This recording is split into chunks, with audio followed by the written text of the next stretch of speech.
this is how I am judged by most.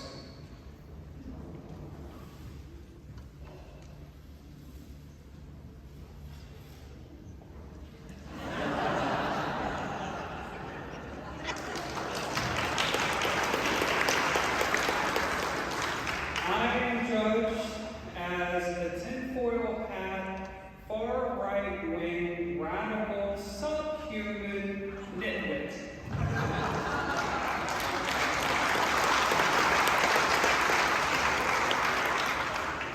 I'm not.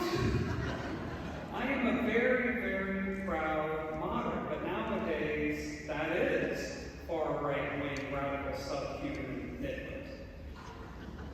I'm also judged as stoppable. And to a large extent, they're right. By myself, I am stoppable. And I know many of you have been struggling with this temptation to cave to the pressures, to the fears of believing the lie that evil is unstoppable. Thank God for today's readings. It makes it crystal clear that with Jesus, we are unstoppable. But to first become unstoppable, we need to continue to allow Jesus' healing touch into our lives.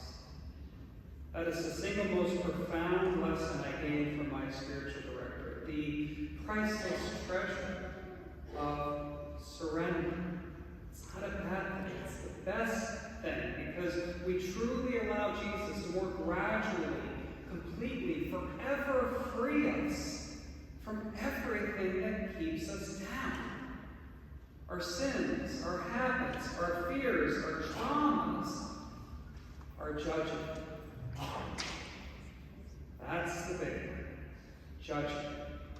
I admit it's never been more tempting to judge. The temptation has never been more frequent. And I would argue our most frequent sin is judging. I know it's my most frequent sin. I'm not proud of it. I'm ashamed of it. I judge all the time, especially when I'm on I-95. To judge means to rule as a king rules. And the main number one purpose of the healing in today's gospel was for Jesus to show us that he is the only true king, so he's the only one that can judge, and that his kingship is infinitely more powerful than all evils combined. We need that to gradually sink into our souls so that we can ultimately and forever overcome the sin of judgment. And that connects to the first reading, where God has a very specific message about judgment. It's a trap. It's a trap. It's used by our enemies to cause damage in so many ways, the worst ways. First and foremost, it's a sin. But every time we judge, we poison ourselves. We're not seeing through God's eyes. And most especially when we give into the enemy's trap to judge, we're not doing what we are meant to do because we are too busy judging. And just like the Pharisees, we hurt ourselves the most. The blind man shows us what we must do instead of judging. What we must do, especially when we are tempted to judge. But at all times, whether directly or indirectly, whether noticeable or not, always testify mercy, love, and power of Jesus. We got the short version of today's gospel, but throughout the long version of today's gospel, he testified in his gratitude, in his peace, in his conviction, over and over and over again, to various groups of people. He testified to the love and power of Jesus. And that shows us, he shows us, that not speaking up, let me rephrase this, I apologize. Not judging does not mean not speaking up. It's quite the opposite. As the second reading clearly mandates that we must speak out, expose the evil. And I'm going to put my money where my mouth is. Right now, this is going to get me in a lot of trouble. I don't care anymore. I really don't. I have tried. I haven't answered the punchline. I have tried for almost 3 years to find the positive, the plus, the bright side, and I can't. I failed. Woke is unadulterated evil because it has and continues to directly destroy many lives, especially children, and it dehumanizes anyone who dares agree with every single phrase of their philosophy, their so-called philosophy. We testify to Jesus directly, but that often includes speaking out against evil. We could be here for hours. You know what they are. You know how they've grown. You know they're getting worse. We have to do it at whatever the cost, just like the blind man did.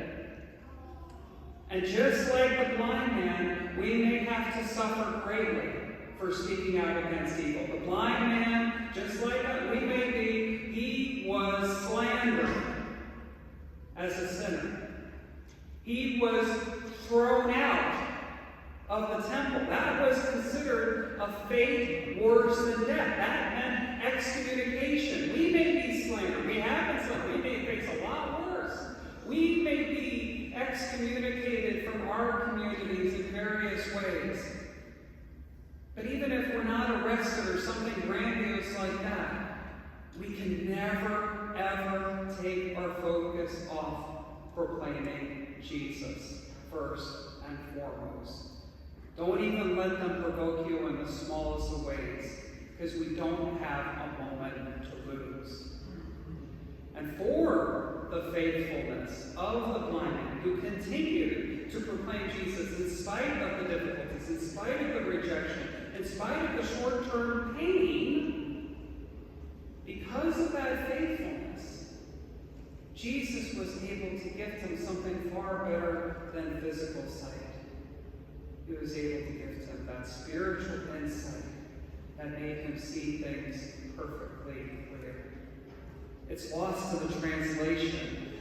But when he says to Jesus, I do believe, Lord, he is saying, at last, I found my everything.